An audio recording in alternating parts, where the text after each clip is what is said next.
Usually a retail earnings report is just a really crisp black and white receipt. You sold more, you made more. Right. The spreadsheet just shows a clean number, the stock moves, and everyone goes home. Exactly. But today, we're looking at Home Depot's first quarter 2026 earnings, and the receipt printing out of their corporate register is just a complete paradox. Yeah, it really is a head-scratcher at first glance. They are bringing in billions more in revenue, yet they're somehow making less money per share. So, to figure out why, we have to look past the weekend warriors buying cans of paint. We have to step into this $1.2 trillion shadow empire the company is quietly building right under our noses. Welcome to the deep dive. We are dedicating this session to our Talk Tickers format today. Oh, absolutely. Total Talk Tickers mode today. Zero fluff, just the data. Right, because our mission is to translate all this dense Wall Street terminology into plain language for you. We're focusing strictly on the underlying data. Yeah, and delivering an opinionated, highly actionable verdict for you, the retail investor. So if you are holding shares in a retirement account or, thinking about buying in, this is custom tailored for you. Or even if you're just trying to map out the psychology of the American consumer in this bizarre macroeconomic landscape, honestly. Totally. So we're analyzing Home Depot ticker symbol HD based on their Q1 2026 earnings call, which dropped on May 19th. And I'd say the narrative through line of this entire call is tension. Tension, like between the company and Wall Street. No, more like an incredible tension between what the everyday consumer is experiencing in the housing market right now and what Home Depot is engineering behind the scenes to survive it. Okay, I want to start straight at the top with the headline numbers because the contradiction here is just wild. Let's do it. Hit me with the top line. So when an investor pulls up the summary of this call, the first thing they see is revenue. Total sales for the first quarter came in at $41.8 billion. Which is an increase of 4.8% from the exact same period last year. Right. And on paper, for a mature, massive retailer operating in an economy with, sticky inflation and high borrowing costs, adding nearly 5% to your top line sounds like an absolute victory lap. It does sound like a victory lap. 5% is huge. But until you look at the actual mechanism driving that 4.8%. What do you mean by mechanism? Well, in retail, there are basically two ways to grow your sales. You can sell more goods out of the stores you already have. Well, getting more foot traffic or people buying larger baskets. Exactly. That's organic growth. Or the second way, you can just go buy other companies and, staple their sales onto your spreadsheet. Ah, I see where this is going. Yeah.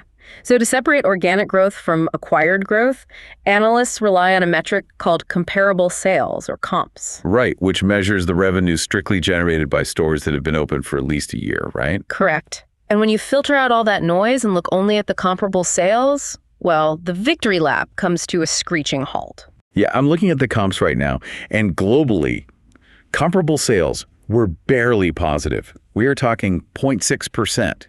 And in the United States, it was even lower, positive 0.4%. So the actual physical stores that have been sitting on the corner for years are essentially just flatlining. They grew by less than 0.5%. That means almost the entirety of that $41.8 billion, that massive 4.8% growth, was basically bought and paid for. It's coming from acquisitions and new footprint, not from some sudden surge of DIY enthusiasm sweeping the suburbs. Exactly. Which brings us to the second and honestly arguably more alarming part of the paradox here. The profitability issue. Right.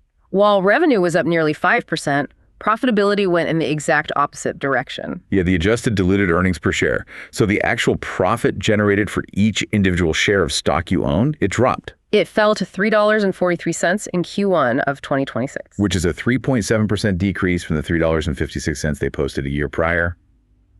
Let me make sure I'm wrapping my head around the severity of that. It's a tough pill to swallow, for sure. They are moving more product. They're bringing in billions more in sheer volume, but the profit per share is shrinking by nearly 4%. Yeah, and on top of that, their gross margin for the quarter was 33%, which Chief Financial Officer Richard McPhail explicitly noted was down roughly 75 basis points year over year. That's a drop of 0.75%. In the world of multi-billion-dollar retail, 75 basis points of margin compression is a massive chunk of change. It is, and it naturally leads to the assumption that they are running some kind of fire sale, right? Yeah, like they're slashing prices on lumber and power tools just to keep the lights on and the inventory moving. It is the most logical assumption, but it is entirely incorrect in this specific context. Wait, really? So it's not a pricing issue? Not at all. This is the exact trap that a surface-level reading of the earnings report sets for a retail investor. Oh, interesting. Okay, explain that. When you see shrinking margins and a dropping EPS, your immediate reflex is to panic and assume the core operational business is, deteriorating. Right, because usually that's exactly what it means. But what we are witnessing here is a mathematical phenomenon called a mix shift. Mix shift. I've heard that term thrown around a lot on financial networks, but it often gets kind of glossed over. Understanding this concept is basically the master key to evaluating Home Depot as an investment right now. Okay, let's actually unpack the mechanics of it then. Yeah.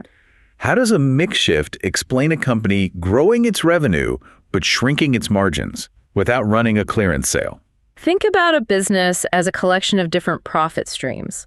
Let's imagine a highly successful local coffee shop. Okay, I'm with you. They sell a basic cup of black coffee for $3, and it only costs them 50 cents to make. So that's a huge gross margin. Exactly.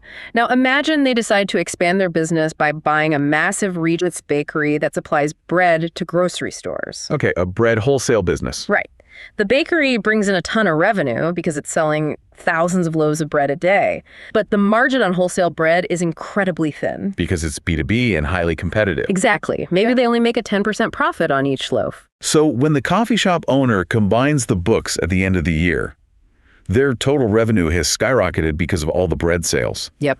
But because the bread makes up such a large portion of the new revenue and it operates at a tiny margin, the overall blended margin of the new coffee and bread empire drops significantly compared to when they just sold high-margin coffee. That is the exact mathematical reality playing out on Home Depot's balance sheet right now. Wow. Okay, so it's not that the power tools are less profitable, it's that they're selling a bunch of low-margin bread now. Precisely. Richard McPhail stated clearly that the 75 basis point decrease in gross margin was entirely in line with their expectations. It's a direct result of their recent acquisitions, right? Specifically the acquisition of GMS. Yes. Let's talk about GMS because this is where the identity of Home Depot really starts to shift. Yeah, GMS is not a consumer brand. Like, you don't go to a GMS store to buy a rake. No, definitely not. It's a massive distributor of interior building materials. Drywall, steel framing, acoustic ceiling tiles. So they were supplying massive commercial builds and huge residential contractors. They operate purely in the B2B wholesale space. And wholesale B2B businesses, by their very nature, operate on significantly lower gross margins than traditional DIY retail. Because of the volume, right? Exactly. When Home Depot sells a single premium battery-powered drill to a homeowner on a Saturday morning, they capture a very healthy margin. The consumer is paying for the convenience, the branding, the immediate availability. Right. But when GMS sells 10 tons of drywall to a commercial contractor building a high-rise, that contractor is negotiating razor-thin pricing based on massive volume. Okay, so mathematically, Home Depot has absorbed this giant low-margin wholesale revenue stream into their total sales. Exactly. The 4.8% top-line growth looks great, but because it's driven by B2B acquisitions, it drags the blended gross margin down to 33%. So the margin compression isn't a sign of failure in the stores, it's a strategic choice.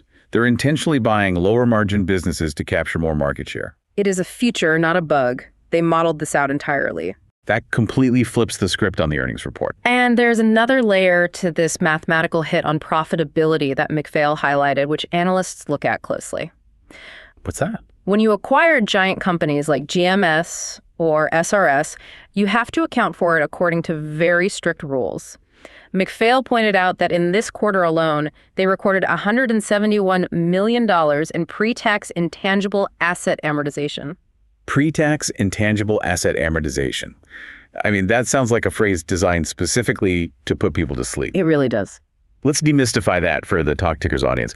What does that actually mean for the money in the cash register? Okay, so when one corporation buys another, they rarely just pay for the physical buildings, the delivery trucks, and the inventory sitting in the warehouse. Right, the physical stuff is only part of the value. Exactly. They are paying a premium for the brand reputation, the customer lists, the proprietary software, the geographic dominance. So these are assets, but you can't physically touch them. They're intangible. Yes. You're buying the relationships and the market position. Okay, that makes sense. But accounting rules do not let you just hold those intangible assets on your balance sheet forever without accounting for their perceived decline in value over time. Wait, really? You have to write down the value of a relationship? Yep. You are required to slowly write off or amortize the cost of those intangibles, it is treated as an expense on your income statement every single quarter. Oh, wow. So Home Depot has to deduct $171 million from their profit this quarter just to satisfy an accounting rule regarding the premiums they paid for these massive acquisitions. Exactly.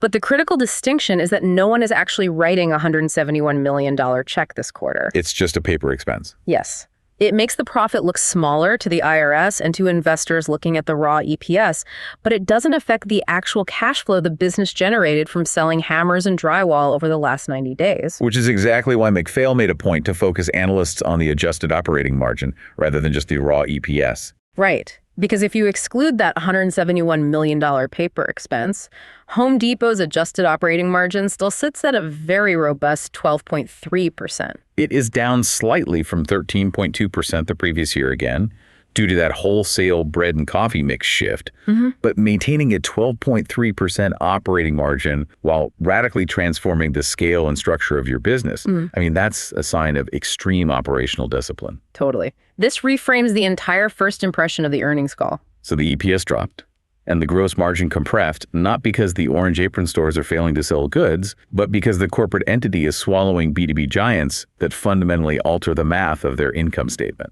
They are simply paying the accounting tools for building an empire. That's a great way to put it. You really have to look past the top-line noise to see the structural transformation happening underneath. So the financial engineering tells us how the numbers shifted, but to really gauge the health of the underlying business, we have to transition from the accounting department down to the checkout aisles. Absolutely. We need to look at who is actually swiping their credit cards right now, and more importantly, what they're buying. Because there is a fascinating psychological portrait of the American consumer emerging from this data. Oh, it's incredible. And that portrait is entirely defined by hesitation. Hesitation. Okay, let's look at the traffic data provided by the Executive Vice President of Merchandising, Billy Bastek. Right. In the first quarter, total comp transactions, which is literally just the number of times a cashier rang up a sale, were down 1.3%. However, the average ticket size, the amount of money spent during each of those transactions, was up 2.2%. So we have slightly fewer people walking through the doors or checking out online, but the ones who do show up are spending slightly more. Exactly. And that slight uptick in average ticket size can be attributed to a mix of mild inflation and people perhaps upgrading slightly within specific categories. But the real story is hidden in the extremes of those ticket sizes, right? Yes.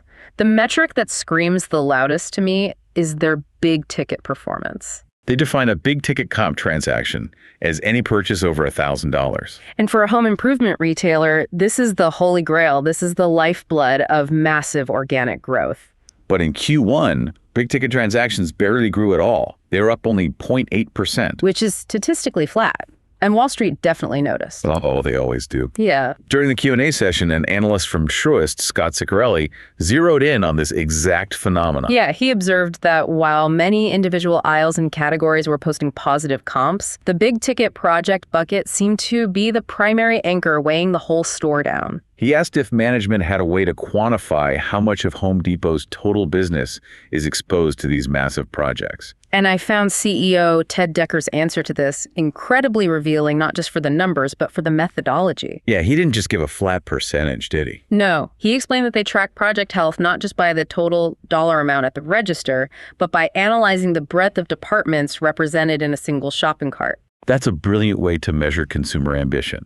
I mean, think about it. If you are replacing a broken toilet, you go to the plumbing aisle, buy a toilet and a wax ring, and you leave. Right, that's a single department transaction. But if you were doing a massive $40,000 bathroom remodel, your shopping cart is a completely different beast. Oh, totally. You have a vanity from the bath department, tile from flooring, new fixtures from plumbing, updated lighting from electrical, drywall, paint. Maybe even some new tools from the hardware section just to get the job done. Exactly. You are hitting 5, 6, maybe 7 different departments in a single trip. And Decker explicitly stated that when they look at their data right now, the large cross-category project is muted. Yeah, muted is corporate diplomacy at its finest. What is he really saying there? What he's really saying is that the everyday homeowner is absolutely terrified of initiating a massive multi-tens of thousands of dollars renovation in the current economic climate. And the reason why is something we need to explore deeply,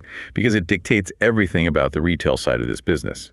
We are currently sitting in an economic environment defined by what economists are calling the lock-in effect. The lock-in effect. It's a structural freeze in the housing market, unlike anything we've seen in recent history. And it is acting like a lead blanket on Home Depot's organic growth. Let's map out the mechanics of that lock-in effect for you listening, because it all traces back to interest rates. If you bought your house or refinanced your mortgage in 2020 or 2021, you likely secured a mortgage rate somewhere around 3%. Which is practically free money. Exactly. But today, mortgage rates are hovering closer to 7%. The mathematical reality of giving up a 3% rate to take on a 7% rate is so punishing that a massive portion of the population simply refuses to move. The numbers on that are staggering when you actually write them down. If you have a $400,000 mortgage at 3%, your principal and interest payment is roughly $400, $680 a month. Right. If you move to a new house at the exact same price, but now you have a 7% rate, that same monthly payment jumps to over $2,660. Wow. So you are paying $1,000 more a month just for the privilege of moving, without even upgrading the quality of the house. So nobody moves. Existing home sales have crashed to near 40-year lows. And that lack of housing turnover is devastating for big-ticket retail.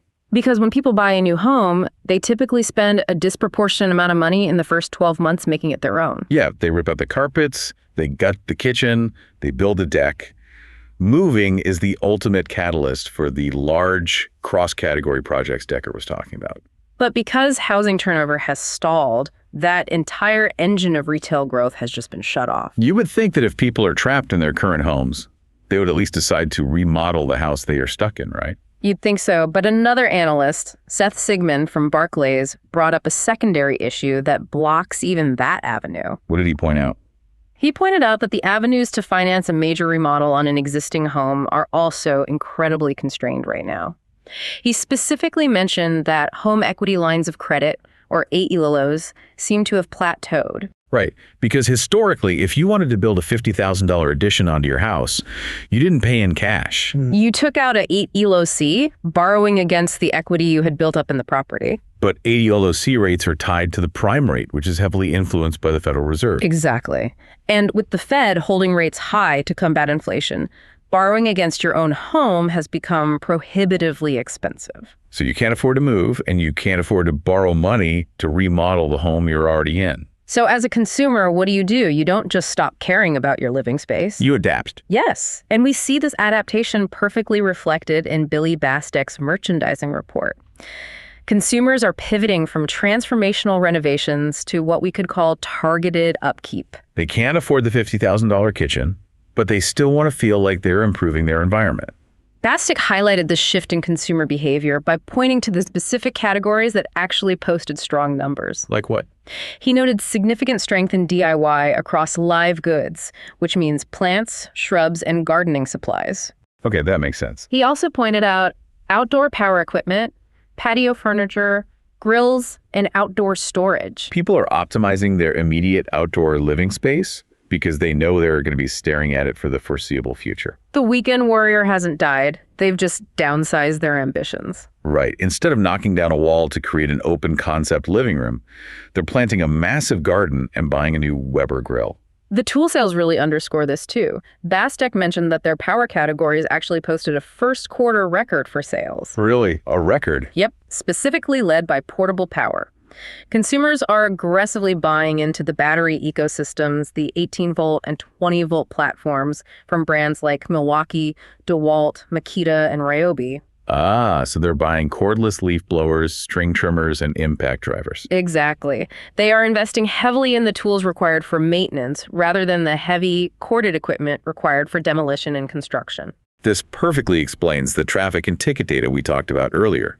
Transactions are down slightly because the massive project buyers are gone. But the average ticket is up slightly because a consumer walking in to buy a $300 battery-powered lawnmower and a cart full of premium mulch is still spending a decent amount of money. It's a resilient consumer, but a highly constrained one. Extremely constrained. And when you are relying on discretionary outdoor projects like gardening and patio upgrades to drive your retail sales, you suddenly become incredibly vulnerable to the most unpredictable variable in retail. Let me guess. The weather. The weather. It is a long-running joke in financial media that whenever a retailer has a bad quarter, They just blame the rain. It's true. It sounds like an excuse. But Home Depot's management actually provided incredibly granular data on how weather warped the psychology and the spending habits of their customers over this specific 90-day period. That's retail, particularly home improvement retail, is highly seasonal. Oh, yeah. The spring season is their Super Bowl. It is when people come out of hibernation and start spending. But spring weather is notoriously fickle. And CFO Richard McPhail laid out a month-by-month comp cadence that looked like a roller coaster. Walk me through it. February started strong with comps positive 0.7%. March accelerated, jumping to positive 2%. Okay, so they were building momentum. They were. And then April arrived, and comps fell off a cliff to negative 0.5%. Yikes. What exactly happened in April? Was it a sudden macroeconomic shock? Did the Fed announce something scary? No, it's just wet. Just what? Yeah. Chris Horvers, an analyst from J.P. Morgan, drilled down into this during the Q&A. He tracks weekend precipitation patterns in major geographic markets. And he noted that there was a massive amount of rainfall in the northern United States, specifically concentrated on weekends in April.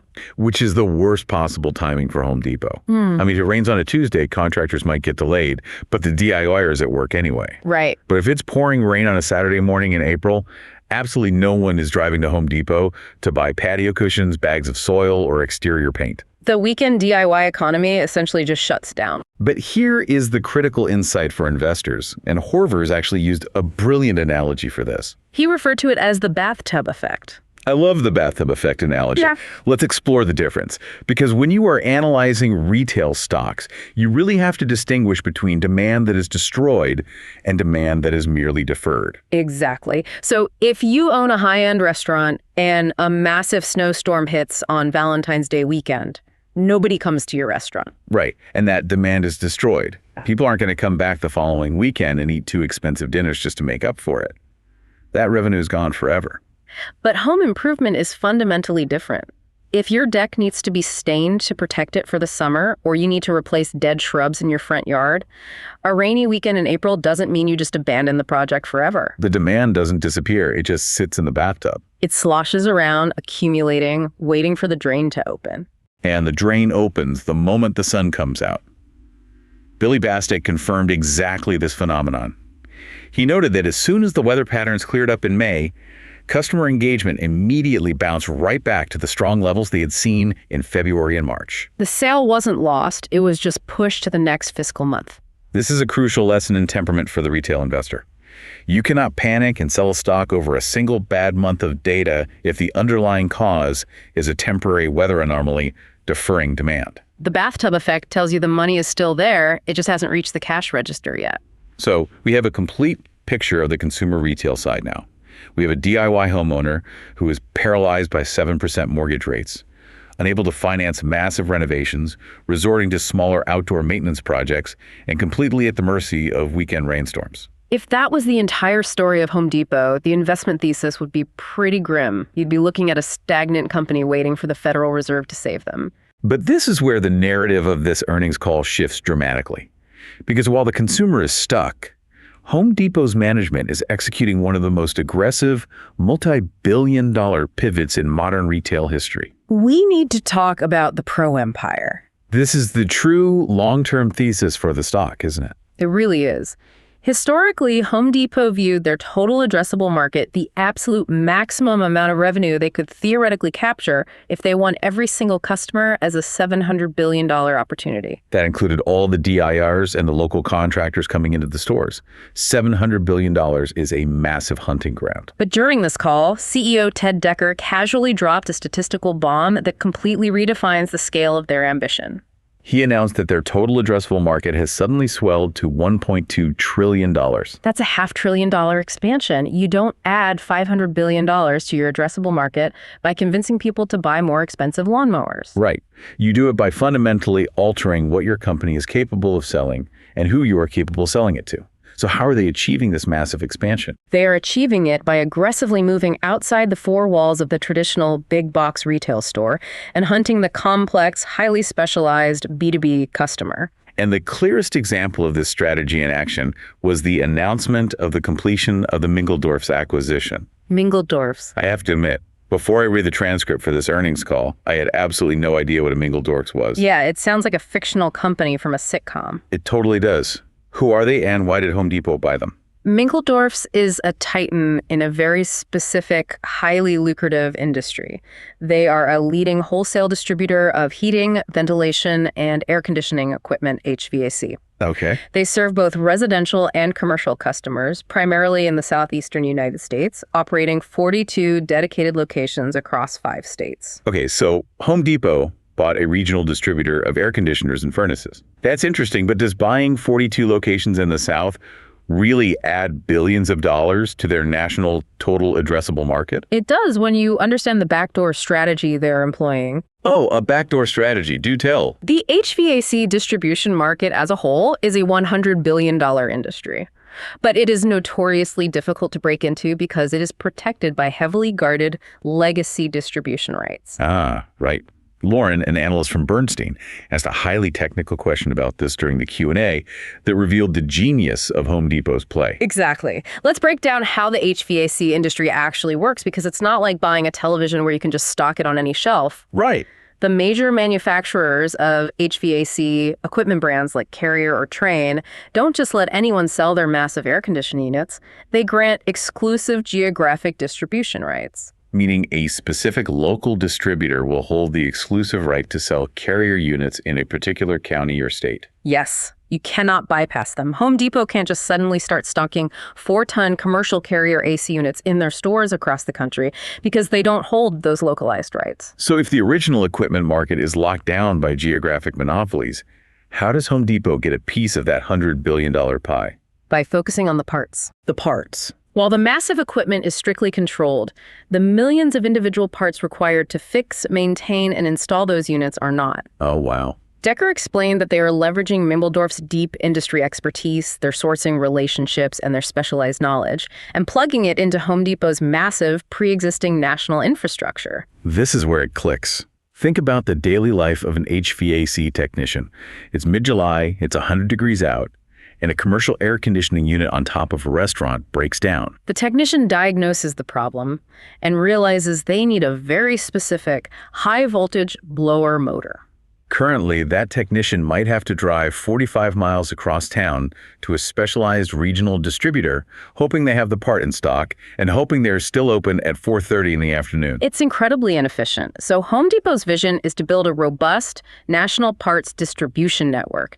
They want that technician to be able to drive 5 miles to their local Home Depot, or even better, order the part on the Home Depot Pro app and have it hot-shotted directly to the restaurant's roof within hours. By combining Mingledorff's catalog with Home Depot's thousands of locations and direct fulfillment centers, they are attempting to monopolize the convenience factor in a $100 billion industry. It's a brilliant strategy. They realized they were fishing in a massive pond, and instead of trying to catch more fish, they just bought the rights to fish in the ocean next door. And Mingledorff's is just one piece of this puzzle. To understand the scale of this B2B empire, we have to look at how it fits alongside the other mega acquisitions they've recently finalized, SRS and GMS. We touched on GMS earlier regarding the mix shift, but let's map out the sheer logistical power of this combined entity. Yeah, let's talk about SRS first. SRS is a best-in-class specialty distribution platform. They are absolute titans in roofing, pool, and landscape distribution. And they are huge. To give you a sense of scale, SRS operates over 1,300 branches nationwide. They employ a dedicated professional sales force of over 5,000 associates whose only job is to secure massive commercial contracts. But the metric that truly blew my mind regarding SRS is their logistics network. They operate a fleet of approximately 16,000 delivery assets. 16,000 vehicles. That is a logistics apparatus on par with major national shipping carriers, but it is solely dedicated to moving massive, unwieldy building materials directly to job sites. And delivering building materials isn't like dropping off a cardboard box on a porch. Not at all. If you're delivering shingles for a massive housing development or drywall for a multi-story apartment complex, you need specialized flatbed trucks, truck-mounted cranes, and logistics software that can coordinate delivery windows down to the hour so you don't stall a crew of 20 contractors. Precisely. And remember, SRS recently acquired GMS, which commands a leading position in interior building materials, drywall, steel framing, acoustic ceilings. So let's synthesize this. If you are a large residential builder constructing a 500-home subdivision or a commercial contractor retrofitting a massive office building, Home Depot has engineered a reality where they can supply your roofing, your exterior landscaping, your interior drywall, your steel framing, and your HVAC systems. they are building an unassailable moat around the complex pro, and this strategy completely insulates them from the vulnerability of the DIY market. If the everyday homeowner is too squeezed by 7% mortgage rates to buy a new kitchen, Home Depot can simply pivot and rely on the contractor who is building a 50-unit multifamily housing complex. And the data from the call proves this pivot is working right now. Bastic explicitly noted that pro sales outperformed DIY sales again this quarter. Decker went even further, noting that the highest comping part of their entire pro business was what he called the complex purchase occasion. This is not the local handyman coming in to buy a box of screws and a sheet of plywood. No, the growth is being driven by highly organized, well-capitalized contractors sourcing entire multi-phase projects. But building this empire raises a massive operational question. Buying companies and adding their trucks to your fleet is a financial transaction. Integrating them into your culture and making them work efficiently without destroying your core retail business is a monumental operational challenge. It really is. So how is Home Depot changing the way its core stores function to support this massive pro push, while simultaneously keeping the everyday DIY customer happy? That is the exact challenge Senior Executive Vice President Anne-Marie Campbell addressed when she detailed the nationwide rollout of the Merchandising Execution Team, or MET. This is arguably the largest cultural shift in the history of Home Depot store operations. It's massive. Let's explore the history of what it means to work in a Home Depot aisle to understand why this change is so radical. Okay, set the scene. Historically, a Home Depot associate wearing the iconic orange apron was essentially asked to do two completely different jobs simultaneously. If you worked in the plumbing department, your primary job was supposed to be customer service, helping a frantic homeowner figure out which PVC fitting they need to stop a leak. But at the same time, you were responsible for store tasking. Yes.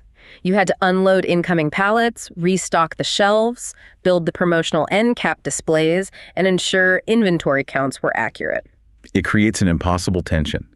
An associate cannot provide deep, consultative advice on a complex bathroom remodel if they are constantly looking over their shoulder because a manager is pressuring them to finish downstocking a massive pallet of tile before their shift ends. The tasking degrades the selling, and the selling interrupts the tasking. It's lose-lose. So management decided to bifurcate the labor model entirely.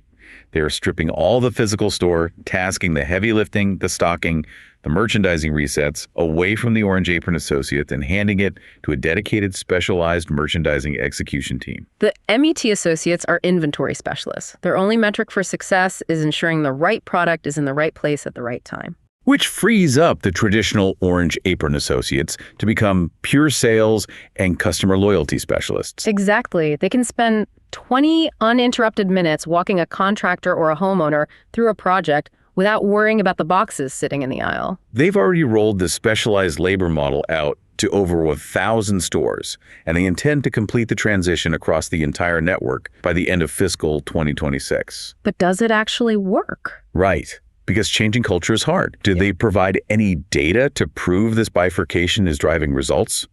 Chuck Grom from Gordon Haskett asked exactly that during the Q&A. He wanted to know if the deployment of MT was visibly changing basket sizes or customer frequency. And what did Campbell say? Campbell confirmed that in the stores where they have separated tasking from selling, they are seeing demonstrably higher likelihood to shop again, scores, and deeper customer engagement. Well, yeah, when employees aren't stressed by competing priorities, customer service naturally improves. It's a classic efficiency play. Let the lifters lift and let the talkers talk. But Home Depot's strategy for capturing the complex pro contractor isn't just relying on better customer service in the physical aisles, is it? No, they are fighting a digital war. This is a critical nuance for investors. The battle for the massive B2B customer won't just be won with 16,000 delivery trucks. It will be won with software. Because contractors are fundamentally project managers, and project managers crave efficiency. Campbell spent significant time detailing a new, single, easy-to-use workspace they have built specifically for the pros' day-to-day workflow. The feature set of this digital workspace is incredible. They haven't just built a better website to buy tools, they've built a proprietary project management ecosystem. Like what can a pro actually do in this app? Within this one app or portal, a pro can access sophisticated planning tools to organize multi-phase jobs. They integrated an AI-powered material list builder where a contractor can essentially describe a project and the AI generates the required materials. Oh, okay. Yeah, they have real-time delivery tracking and a comprehensive dashboard of the contractor's entire purchase history. So the goal is to make Home Depot's software so ingrained in the contractor's daily operations that switching to a competitor becomes a massive logistical headache. And it solves one of the biggest friction points in B2B construction: complex deliveries. Right, because if you are pouring concrete or framing a house, timing is everything. You can't have materials showing up randomly. Exactly. With this digital tool, pros can provide exact job site preferences, specific gate codes, and business hours. It ensures that a massive $20,000 order of drywall doesn't arrive on a flatbed truck at 6 a.m. when the job site gates are locked, wasting everyone's time and money. It is all about removing friction to drive incremental engagement. And the data shows the pros are adopting it rapidly. Billy Bastek noted that sales leveraging their digital platforms increased by over 10% compared to the first quarter of last year. That represents their fourth consecutive quarter of double-digit digital growth. They are winning the digital war. So let's take a breath and synthesize everything we've uncovered so far. It's a lot. The everyday DIY consumer is hesitant, squeezed by high interest rates, and relying on smaller, weather-dependent upkeep projects while waiting out the mortgage lock-in effect. Right. In response, Home Depot is executing a massive pivot. They're spending billions to acquire wholesale distributors like SRS, GMS, and Mingledorff's to capture the complex B2B contractor. They are expanding their total addressable market to $1.2 trillion, completely reorganizing their store labor model to improve service, and building a sophisticated digital ecosystem to lock the pro into their network. That is the comprehensive, holistic narrative of exactly where the company stands today. Which perfectly sets the stage for the most highly anticipated part of any earnings call: management guidance. Ah, yes.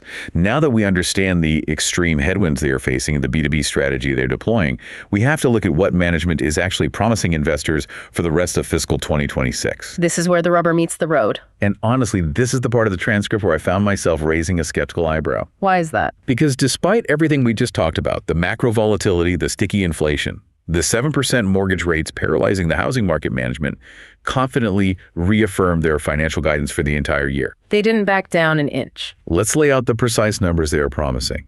For the entirety of fiscal 2026, they expect total sales growth to be between approximately 2.5% and 4.5%. But we know how to read the receipt now. We know that total sales growth is heavily artificial. It's being driven by the GMS acquisition, plus the 15 new retail stores and the 40 to 50 new SRS locations they plan to open this year. Exactly. So what is their guidance for organic growth? For comparable sales, the true health of the existing stores, they expect performance to range between flat and positive 2% for the year. And adjusted EPS growth is expected to be somewhere between flat and positive 4%. And the gross margin, accounting for the B2B mix shift, is expected to settle at approximately 33.1%. I am going to channel Michael Lasser, an analyst from UBS, who basically called them out on this exact point during the Q&A. I mean, I am looking at this macroeconomic environment, and it is incredibly volatile. Very much so. Interest rates are not dropping 6 times this year like the market hallucinated in January. Energy prices are fluctuating. Consumer confidence is shaky. Existing home sales are trapped at historic lows. It's a tough environment. So if all of that is empirically true, how on earth can management confidently tell Wall Street they are going to hit positive 2% comp growth? Hitting that number implies that the second half of the year is going to be significantly stronger than the 0.6% they just posted. Are they just blindly hoping for a sudden economic miracle? It is a completely valid challenge. Lasser outright asked if they had considered lowering their guidance given the macro pressures. What was their defense? The defense provided by CEO Ted Decker and CFO Richard McPhail was fascinating. Their confidence is not predicated on a magical economic recovery. They aren't internally projecting that the Federal Reserve will suddenly slash rates to 4% and ignite a massive housing boom. No, not at all. Their confidence is built on 2 very specific, largely hidden levers they are pulling behind the scenes. Okay, let's dissect these levers because this is where the deep structural knowledge of the company pays off. What is lever number 1? Lever number one is a statistical certainty based on lapsing historically terrible weather comparables from last year. We talked earlier about the bathtub effect for the DIY consumer and spring rain. Well, the B2B side of the business, specifically the roofing segment, has its own unique weather dynamic. When Seth Sigma asked what would physically drive the improvement in comps in the second half of the year, Decker explicitly stated that it is solely driven by a return to normal storm activity. Wait, they're literally banking their financial guidance to Wall Street on the unpredictable nature of severe weather. Yes, but it's a highly calculated bet based on historical averages. Richard McPhail elaborated on this when discussing the SRS business. Remember, SRS is a titan in roofing distribution. Right. McPhail pointed out that the second and third quarters of 2025 featured some of the lowest recorded hail and hurricane storm activity in recent history. I see the mechanism here. If a massive hailstorm doesn't roll through a metropolitan area and tear up thousands of roofs, no one needs to file an insurance claim. And local contractors don't need to buy thousands of pallets of roofing shingles to repair them. Exactly. The roofing market is heavily driven by insurance-backed replacement cycles. Because the weather was so unusually calm in 2025, the roofing market saw a massive 28% drop in shipments in the fourth quarter of last year. It was the worst quarter for roofing shipments since 2019. So Home Depot's internal models aren't projecting a sudden surge in consumer confidence. They're simply projecting that the weather in 2026 will revert back to the historical mean. Precisely. It is a statistical reversion. If the United States experiences just a normal, average amount of hail and severe storms this summer and fall, SRS's sales will naturally explode compared to the historically dismal flatline numbers of 2025. Management expects SRS to deliver mid-single-digit positive organic growth for the year, simply by the weather returning to a normal historical curve. They are betting against a repeat of a rare anomaly. That makes perfect logical sense. They aren't predicting a miracle. They are just trusting the law of averages. Okay, so weather is lever number one. What is lever number two driving their confidence in the second half of the year? Lever number two is pure internal execution. Specifically, it is the massive cross-selling opportunity that exists between all these newly acquired, multi-billion-dollar B2B brands. This was a major focus of Simeon Gutman's questioning during the call, wasn't it? It was. He wanted to understand what actual success looks like for this wholesale distribution empire. Is the goal just to let SRS grow on its own, siloed away from the rest of the company, or is the goal aggressive cross-selling? And Decker made it unequivocally clear that cross-selling is the ultimate prize.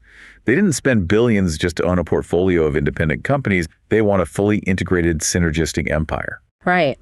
Decker confidently noted that they expect to achieve a $400 million run rate in cross-selling this year alone. Let's break down the actual mechanics of cross-selling industrial materials, because it's much more complex than asking a customer at a register if they want fries with that. Yeah. How do you organically cross-sell $400 million worth of heavy construction supplies? It requires deep integration of customer relationship management systems and a highly coordinated outside sales force. Walk me through a scenario. Imagine a scenario where you are a dedicated sales rep for GMS and you have spent years building a relationship with a massive residential builder who is currently constructing a 500-home subdivision. Okay. In the past, you secured the contract to supply all the drywall, you shook hands, and you moved on to the next client. But now you are part of the Home Depot ecosystem. Exactly. Now that same GMS rep, having already secured the builder's trust, can seamlessly introduce them to the SRS rep to supply all the roofing materials for those 500 homes. And then they can introduce them to the Home Depot Pro rep to negotiate bulk pricing on all the appliances, the windows, and the doors for the entire subdivision. You are capturing multiple massive profit pools from a single client relationship. And Decker mentioned that a significant portion of these cross-sell targets are already backed by guaranteed contracts. He even dropped a fascinating detail. The commercial sales relationships at SRS are now going to be handling the roofing contracts for a number of Home Depot's own massive distribution warehouses. They are literally becoming their own customer. It is vertical integration at its finest. They expect to double that $400 million cross-sell run rate to $800 million next year. They are relying entirely on their own logistical execution to generate new revenue, insulating themselves from whatever the broader economy is doing. They are capturing a larger share of a fragmented market through sheer organizational force. Before we move on from guidance, there was one other highly specific wildcard mentioned in the Q&A that I want to highlight, because it shows how closely management is managing the margins. Brian Nagel from Oppenheimer asked about the impact of volatile input costs, specifically fluctuating gas prices and new tariffs. And what was the response? McPhail casually dropped that they have officially filed for tariff refunds. Yes. This is a fascinating, highly tactical nugget for investors to be aware of. The macroeconomic cost environment is definitely biased toward inflation right now. Fuel costs to run 16,000 delivery vehicles are volatile, and new import tariffs have been introduced under Section 232. But McPhail noted that they have utilized specialized trade teams to file for significant tariff refunds from the federal government based on prior overpayments or specific product exemptions. While they haven't received a material cash infusion from these refunds yet, they have strategically modeled the assumption that these refunds will provide a significant financial offset to any rising supply chain or input costs in the second half of the year. It's like finding a $20 bill in your winter coat, but scaled up to the corporate level. Exactly. It gives them a hidden financial buffer to fiercely protect that 33.1% gross margin guidance, even if the cost of diesel fuel spikes or the supply chain gets rocky. When you combine all of these elements, the statistical weather reversion in roofing, the guaranteed cross-selling contracts, the potential tariff refunds, you realize management has modeled in enough variables to feel supremely confident in reaffirming their guidance. Even if the DIY consumer remains completely frozen by 7% mortgage rates for the rest of the year. Which brings us to the culmination of this entire deep dive. We have unpacked the contradictory headline numbers. We have explored the psychology of the trapped consumer. We've mapped out the massive B2B pro empire. And we've analyzed the hidden levers behind management's confidence. Now, it is time for the bottom line. The verdict. We need to synthesize all of this data, all of this strategy, and all of this macroeconomic context into a definitive, opinionated, and highly actionable verdict for the retail investor listening right now. I'm ready to put my chips on the table. Let's hear it. Based on the totality of the data presented in this earnings call and the structural shifts we've identified, my verdict is split based entirely on your time horizon. Okay. A split verdict. I'm cautiously bullish on Home Depot for the long-term buy-and-hold investor. However, for the short-term trader looking for a quick pop or momentum over the next 3 to 6 months, this stock is a firm neutral. It is essentially a hold. A split verdict. I love it because it forces us to define the specific risks and rewards. Let's start with the short-term bear case. Walk me through the why behind the neutral hold rating for someone looking at the next 6 months. Why shouldn't a momentum trader jump into the stock right now? The short-term bearish view is dictated entirely by the stubborn realities of the DIY consumer and the frozen macroeconomy. The everyday homeowner, the historical engine of Home Depot's massive growth, is tapped out when it comes to large, discretionary, high-margin projects. The data from the checkout aisles is unambiguous. Big-ticket transactions are flat. It all comes back to the lock-in effect. High interest rates are acting like an impenetrable ceiling on existing home sales, which effectively puts a hard feeling on explosive organic retail growth inside the physical stores. Exactly. Until the Federal Reserve makes meaningful successive cuts to the benchmark interest rate and mortgage rates drop enough to incentivize housing turnover to accelerate, you're simply not going to see the massive 8% or 10% comp sales growth that generated so much excitement during the pandemic boom. The consumer is resilient enough to buy a new grill or invest in a battery-powered leaf blower, but they are not going to take out an expensive loan to remodel their kitchen. And from a purely narrative perspective on Wall Street, the levers management is pulling aren't exactly thrilling for short-term traders. Right. Relying on a return to normal storm activity to drive your second-half comps is a statistically sound, highly logical business strategy. But it's not the kind of explosive innovation narrative that causes a stock to rocket up 20% in a month. It's a grinding, waiting game. I agree completely. If you buy this stock today hoping for a massive short-term gain, you are likely going to be disappointed because the fundamental catalyst of their historical retail dominance, the moving homeowner, is currently turned off. But let's pivot our perspective to the bullish long-term view. Let's talk about the investor who is willing to buy this stock and hold it in their portfolio for the next 3 to 5 years. Why are you cautiously bullish on that time horizon? Because when you look beneath the surface of the flatlining DIY market, Home Depot's management is quietly executing an absolute masterclass in market share capture. They are not sitting on their hands, paralyzed, waiting for the Federal Reserve to fix the economy for them. By systematically absorbing these massive, specialized B2B distributors, SRS, GMS, Mingledorffs, they are fundamentally rewiring the DNA of the corporation. They're actively insulating themselves against the fickle, weather-dependent, interest-rate-sensitive DIY market. They are building a massive logistical moat around the $1.2 trillion pro market.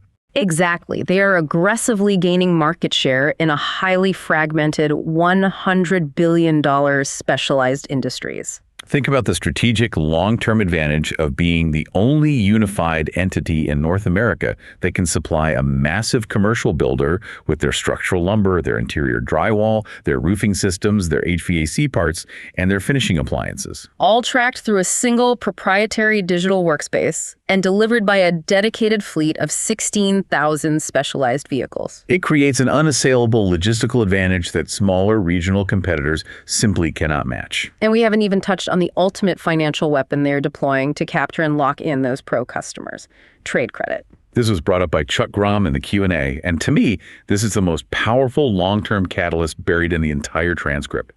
Home Depot is aggressively rolling out 30-day trade credit to these massive B2B pros. It is a massive catalyst. To understand why it's so powerful, we have to look at the mechanics of cash flow for a commercial contractor. Let's use a hypothetical to make this actionable for you listening. Let's say you own a mid-sized contracting business. You win a bid to renovate a small commercial office space for $100,000. Okay. You calculate that you need $40,000 in raw materials, drywall, steel framing, paint, fixtures to complete the job. In the traditional retail model, if you go to Home Depot to buy those materials, you have to pay the $40,000 at the point of sale. You swipe your card, and your working capital is instantly drained. Right. And you might not finish the job and get your final check from the client for another 60 days. You are floating that $40,000, which restricts your ability to bid on other jobs simultaneously. But with this new trade credit program, Home Depot is fundamentally changing the timeline. The 30-day payment term clocks from the moment of shipment, not the point of sale. That distinction is a total game changer for the B2B market.